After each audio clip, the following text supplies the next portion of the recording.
Good morning. आज हम taxonomy की बात करेंगे। टैक्सोनॉमी के बारे में सबसे पहले अरस्तु ने बताया था, इसलिए फादर ऑफ टैक्सोनॉमी अरस्तु को कहा जाता है। अरस्तु ने टैक्सोनॉमी से संबंधित विचार अपनी पुस्तक हिस्टोरिया एनिमेलियम में प्रकाशित किए। हिस्टोरिया एनिमेलियम में अरस्तु ने रुधिर के रंग के आधार पर जंतुओं का वर्गीकरण किया था। इस प्रकार के वर्गीकरण को आर्टिफिशियल क्लासिफिकेशन भी कहते हैं। अरस्तु ने जंतु जगत को 2 महासमूहों में वर्गीकृत किया। प्रथम महासमूह है ईनेइमा। ईनेइमा के अंतर्गत उन जंतुओं को रखा गया जिनके रुधिर का रंग लाल होता है या लाल रुधिर कणिकाएं जिनमें पाई जाती हैं, जैसे पिसीज, एम्फीबिया, रेप्टिलिया, एवीज इत्यादि। दूसरा महासमूह एनेइमा है, इसके अंतर्गत उन जंतुओं को रखा गया है जिनमें लाल रुधिर कणिकाएं नहीं पाई जाती। अकशेरुकी जंतुओं को इसमें सम्मिलित किया गया है, जैसे sponge, Coelenterata, crustacea, insecta, spider, Mollusca, Echinodermata, Cephalopoda इत्यादि। यदि हम बात करें दी नाम पद्धति की, कि सबसे पहले वर्गीकी को नया रूप देने के लिए कैरोलस लीनियस ने दी नाम पद्धति दी थी। इसलिए कैरोलस लीनियस को आधुनिक वर्गीकी का जनक या फादर ऑफ मॉडर्न टैक्सोनॉमी भी कहते हैं। कैरोलस लीनियस ने दी नाम पद्धति अपनी पुस्तक सिस्टेमा नेचुरी नामक पुस्तक में दी थी। दी नाम पद्धति के अंतर्गत जीव के 2 नाम होते हैं, पहला नाम वंश व दूसरा नाम जाति का। इसके अतिरिक्त दी नाम पद्धति के अनुसार जीवों के नाम लिखने के लिए कुछ नियम दिए गए हैं, जैसे वंश का नाम अंग्रेजी वर्णमाला के बड़े अक्षर से व जाति का नाम अंग्रेजी वर्णमाला के छोटे अक्षर से लिखा जाता है।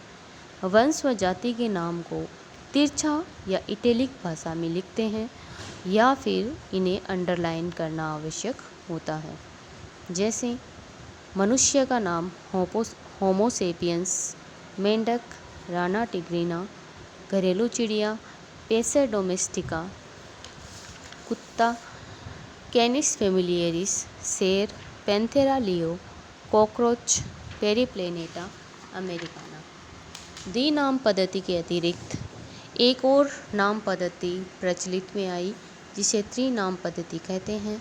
इसके अनुसार प्राणी शास्त्रीय नाम में सबसे पहले वंश, उसके बाद जाति और अंत में उपजाति को लिखा जाता है।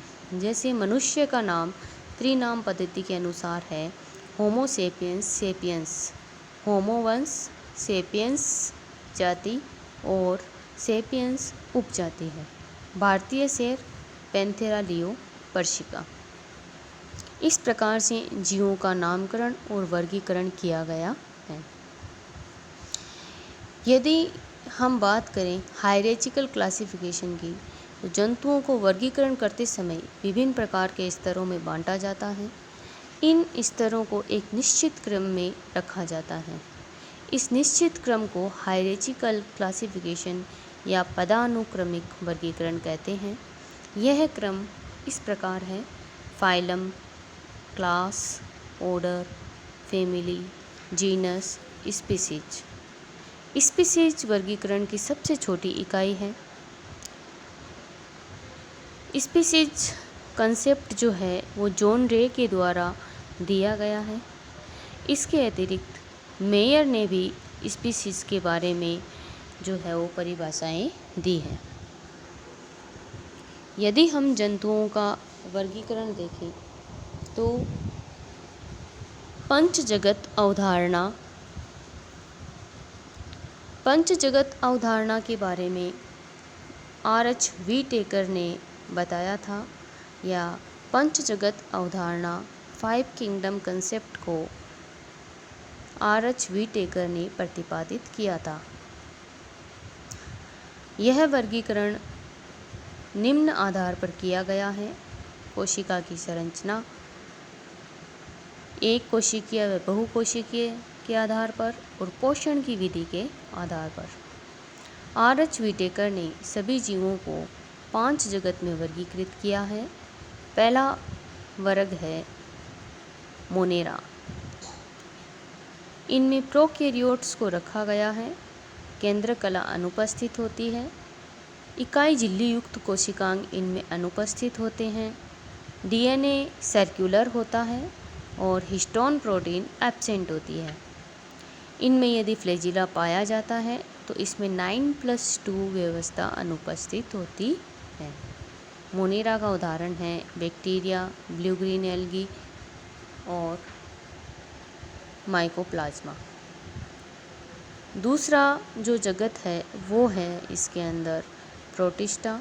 इसमें यूकेरियोटिक कोशिकाएं पाई जाती हैं, केंद्र कला पाई जाती हैं, इकाई झिल्ली युक्त कोशिकांग पाए जाते हैं, DNA के साथ हिस्टोन प्रोटीन पाई जाती है और फ्लैजिला 9+2 व्यवस्था में पाए जाते हैं। इनका उदाहरण है एक कोशिकीय शैवाल और प्रोटोजोआ। तीसरा जगत है प्लांटी। यह बहुकोशिकीय जीव होते हैं। इनमें यूकेरियोटिक कोशिकाएं पाई जाती हैं, प्रकाश संश्लेषण की क्षमता उपस्थित होती है और क्लोरोप्लास्ट पाया जाता है। ये स्थिर होते हैं और समस्त पादपों को इस जगत के अंतर्गत रखते हैं। चौथा जगत है फंजाई। पर्णहरित फंजाई में एब्सेंट होने के कारण इनमें प्रकाश संश्लेषण की क्षमता नहीं पाई जाती है, अतः ये भोजन को अवशोषण विधि के द्वारा प्राप्त करते हैं। इनमें संचित भोज्य पदार्थ ग्लाइकोजन होता है। इनका उदाहरण है ईस्ट, रस्ट, मशरूम इत्यादि। पांचवा और आखिरी जगत है एनिमेलिया। ये बहुकोशिकीय जंतु हैं और प्रोटोजोआ के अतिरिक्त समस्त जंतुओं को इसमें वर्गीकृत करते हैं।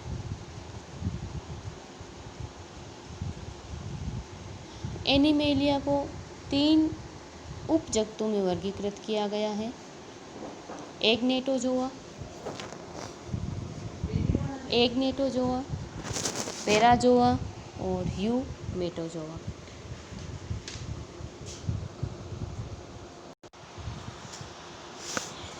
एग्नेटोजोआ में मिसोजोआ फाइलम को रखा गया है। इसके सभी जंतु अकशेरुकियों के उत्तक अथवा देहगुह्य द्रवों में परजीवी के रूप में पाए जाते हैं। उपजगत पैराजोआ। इस पैराजोआ उपजगत में फाइलम पोरीफेरा को रखा गया है। इनका संगठन उत्तक स्तर का होता है, अंग इनमें नहीं पाए जाते हैं, अर्थात इनका शारीरिक संगठन उत्तक स्तर का होता है और शरीर पर असंख्य छिद्र पाए जाते हैं जिन्हें ओस्टिया कहते हैं। तीसरा उपजगत है यूमेटाजोआ। इस उपजगत में अन्य उच्चतम जंतुओं को रखा गया है। समिति के आधार पर यूमेटाजोआ रेडियाटा और बाइलेटेरिया वर्ग में वर्गीकृत किए गए हैं। जंतुओं का वर्गीकरण यदि हम देखें तो अलग अलग वर्गीकरण का आधार के आधार पर इनका वर्गीकरण किया गया है, जैसे कोशिकाओं की संख्या, समिति, सीलोम, खंडी भवन, जनन स्तर। इस प्रकार से जो है जीवों का वर्गीकरण किया गया है। Thank you.